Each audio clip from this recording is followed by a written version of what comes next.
Hey folks, it's Nate. It's time I got back to the drawing board, and tonight, well, it's time for Christmas. They're already setting up the Christmas displays in stores. Halloween hasn't even arrived, but we're already starting to think about it.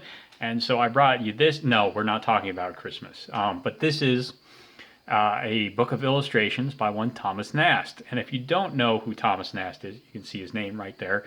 Um, Thomas Nast was an early American illustrator, probably one of the first mass media presenters of any fame or notoriety in America. And he popularized a number of significant parts of the American visual language, one of which is pretty much our understanding of Santa Claus. You know, this jolly old fella with a pipe and a bunch of toys under an arm and a sack full of toys. That's a very American idea that Nast played a large part in popularizing. If you look at some of the European takes on Santa Claus, they're very different from this. And Nast had a part to play in creating that image. Now, Nast was an illustrator who got his start during the American Civil War. He worked for Harper's Weekly after that.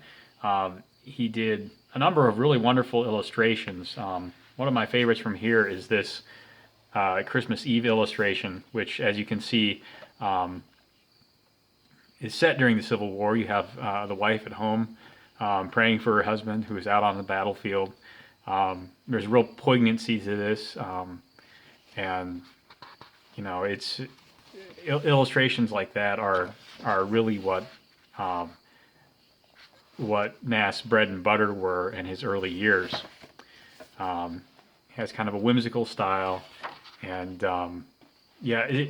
he was a great artist. Well, maybe not from an artistic or draftsmanship standpoint, but he had a feel for how to convey emotion and influence people, and that would play an important part and actually the most successful part of his career. And that was political cartooning for Harper's Weekly, which brings us to the main thrust of tonight's video. You're probably wondering what that was all about, especially given the title of this video. This book is called Doomed by Cartoon, which you may have guessed from the title of the video. And it is the story of Thomas Nast and his career as a political illustrator.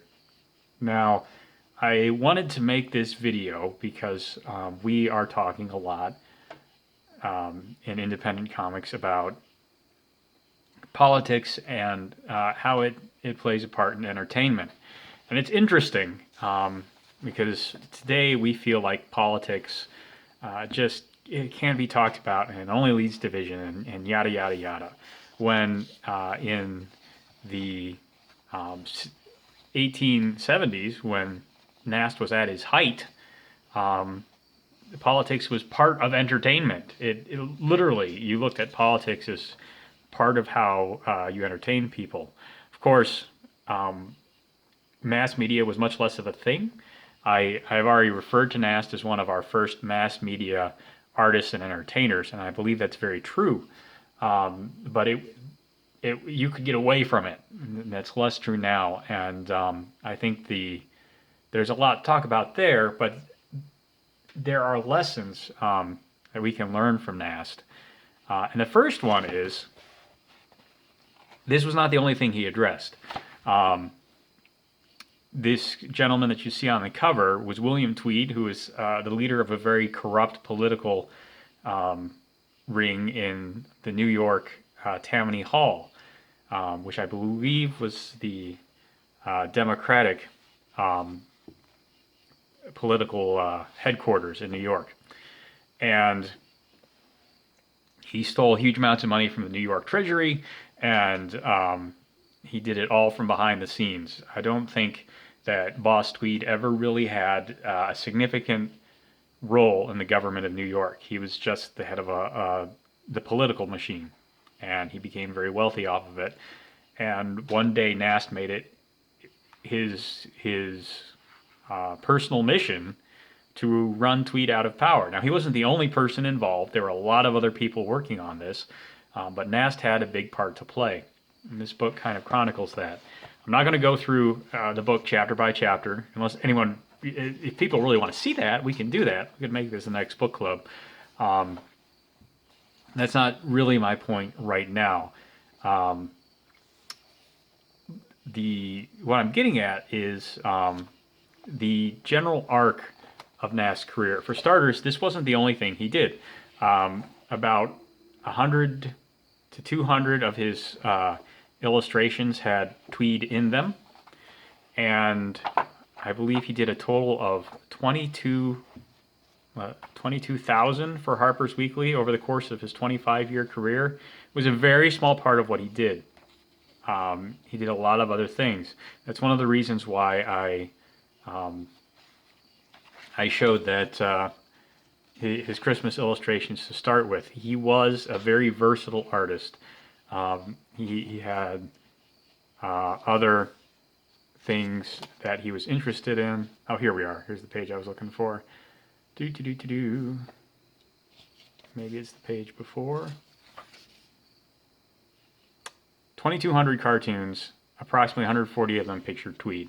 So yeah, he had a lot of other things he did before and after, and he wasn't just a political illustrator. That's the first lesson. Nast was an artist first. In fact, he doesn't really seem to have even considered himself a journalist. He kind of thought of himself as at most, a visual editor. Second, he had a flair for the dramatic. You can see great illustrations like this. A chance to steal without the risk of the penitentiary, the government of the city of New York.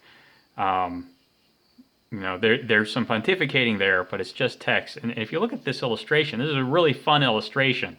There's people shooting at each other. You can see the shot flying through the air. People are smoking and drinking and having a raucous good time. And, you probably wouldn't want to go to a place like that, but Nast's illustration really captures a frenetic energy and a sense of the piratical, swashbuckling nature of things, which is, of course, fun to see, but not necessarily the kind of atmosphere you want in your leadership. And other times it's very dramatic. He has this shot of many of the political leaders who are guilty of corruption being led to the gallows. Again, this is a very entertaining piece. It's somber, it's serious, but the entertainment value is still there because, somber and serious things can be entertaining. We see, the nervousness and the wariness of the people involved, and that comes through.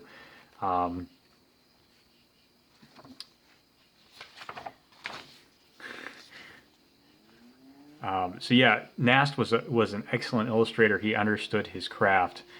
He understood how to entertain, and he did that in his illustrations.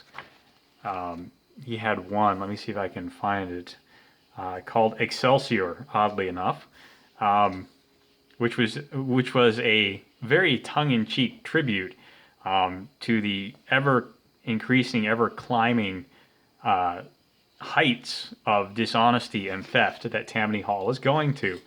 And again, it's very entertaining. It's not a positive portrayal, but it's an entertaining negative portrayal.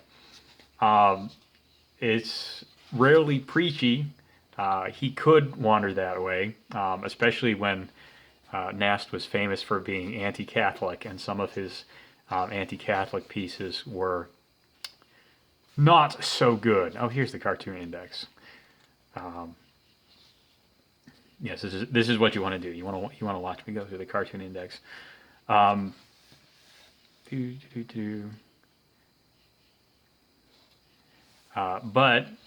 he knew how to. Nast knew how to entertain. That's the point I'm trying to get at. He knew how to make his point and make people smile at the same time. In fact, one of the most memorable quotes in here is from William Tweed. Tweed supposedly said, the papers can run whatever they want about me. My constituents can't read, but they all understand those damned pictures. So many people, not just Tweed, believed that, especially among the illiterate, Nast's illustrations were very influential in turning public sentiment against Tweed and the other members of Tammany Hall, because they made him look ridiculous and fraudulent. And it was that that the simplicity. I mean, just look at this. It's Boss Tweed with his head replaced by a money bag.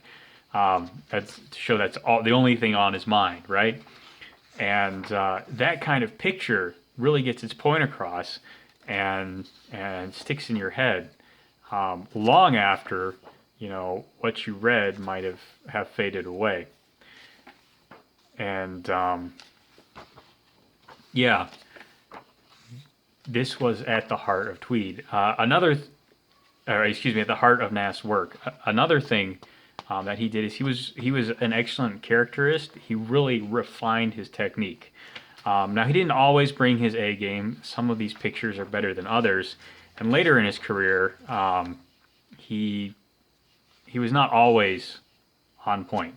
To be fair, that is true of just about any artist. But he worked hard. He put in a lot of effort, and he was continually improving. Like, I like this illustrator of Horace. I believe that's Horace Greeley. And I mean, look at that. It got to the point, once Tweed was out of power, he was arrested and put under house arrest. He eventually escaped and fled the country. And an international warrant was put out with one of his illustrations.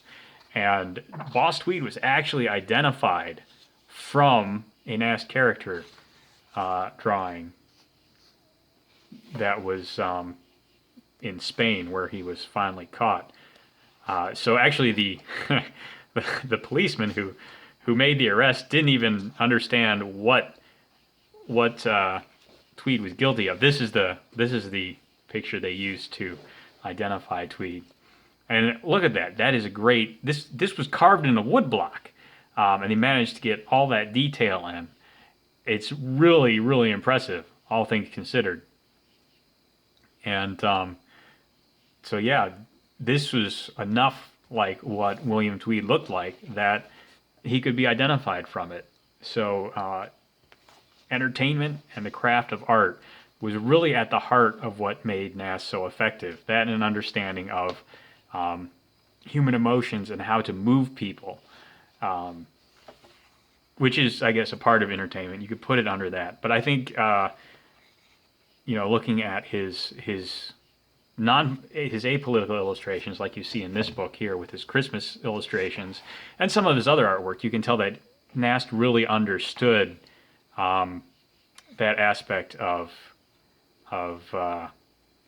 the human condition and what made them tick. And Nast has enduring influences. Of course, there is Santa Claus, as we understand him in America. You can kind of see that in this illustration from '74. And there are also a couple of, in his political cartooning career, he popularized depicting Democrats as donkeys, and he created the tendency to depict Republicans as elephants.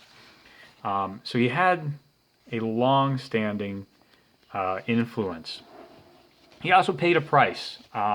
The unfortunate reality is that Thomas Nast allowed his political convictions to override his good judgment at times. He invested a lot of his money at the behest of his personal hero, Ulysses Grant, President Grant, who was a notoriously bad president, but who he defended somewhat blindly. He invested a lot of his money with Grant's son, and it all disappeared mysteriously. The Grant presidency was one of the most corrupt presidencies in American history. So I don't know what happened to all that money, but yeah, it probably got embezzled. the point is, his his political leanings kind of blinded him at times, and he wound up quite poor.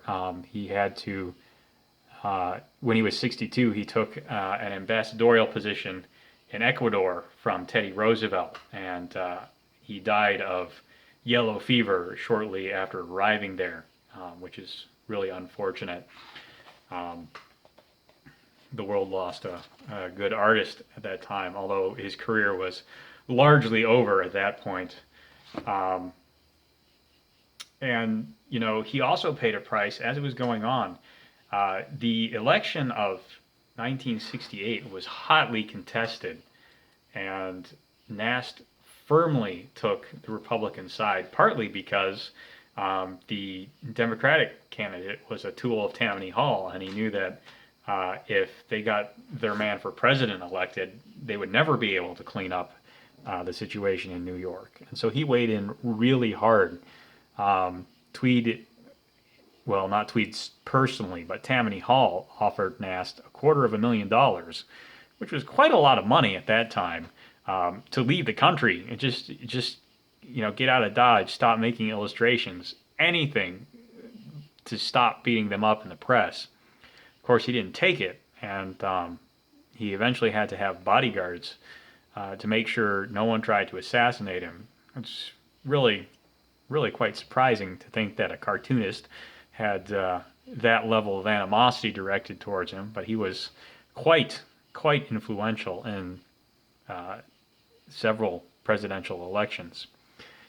And yeah, it made him some friends. It also made him a lot of enemies. It was hard on him at times, and that is part of the decision to take up politics. And that kind of stress can make it hard to be an entertainer, hard to bring levity and creativity to a situation. And that is part of the cost of trying to comment on politics. And for all those reasons, I'm not one to say that you should avoid politics in your entertainment and storytelling, but you need to approach it with great caution. You need to have craft. You need to know how to entertain in order to make it work. And even if you have all those things, well, it's never gonna. You're never gonna be popular doing it. I mean, you have to be prepared for that. And I think that's the real takeaway from the career of Thomas Nast. So anyways, I hope you enjoyed that little look at the history of American mass media, one of our first great mass media artists. And I hope it was interesting to learn a little bit about him. If you are interested in learning more, I really recommend Doomed by Cartoon. It's a great book. If you're into politics or if you're into the history of art, especially American popular art, mass media art, there's a lot about it in here. Not just talking about Nast's campaign against Tammany Hall, but about the early stages of American mass media in general. Very interesting read. That's all I got for tonight. Let me know what you thought in the comment box down below. There's a like button and a subscribe button. You can use them as you see fit, and I'll talk to you later.